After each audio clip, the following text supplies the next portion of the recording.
I think I may grossly underestimate the extent to which Jesus was countercultural in his time on earth.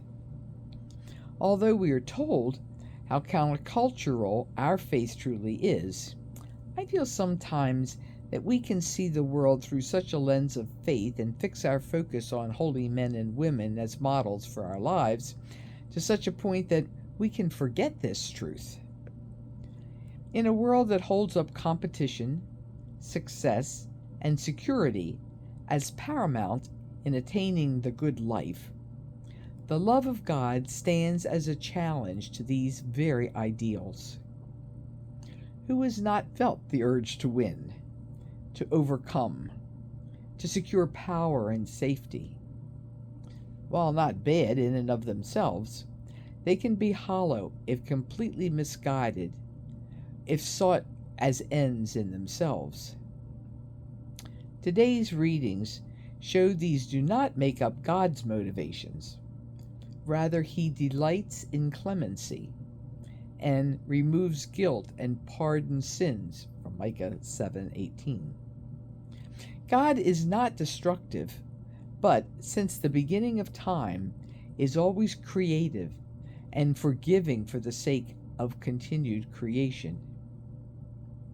The love story of God and humanity is one of God's embrace and guidance of humanity as we come to understand our call to communion with Him and one another. We are both results of and participants in God's ongoing creation. If we are to show the love of God, to be countercultural, where do we begin?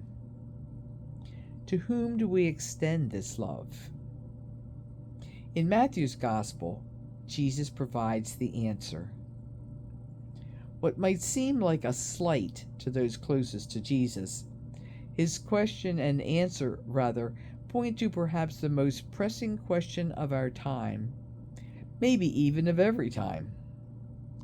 Who is my neighbor? Who is your neighbor? Jesus models how expansive and inclusive his jurisdiction is. With an outstretched hand, he welcomes all who do his Father's will. The fullness of our Christian faith cannot exist apart from community, just as the love of God derives from God's Trinitarian being. Communion is not an abstract theological concept, simply to understand, but rather a truth to be lived. May we hold each other as brothers and sisters, expand our own jurisdictions, and so bring to our world the realization of God's unfailing love. Have a blessed day.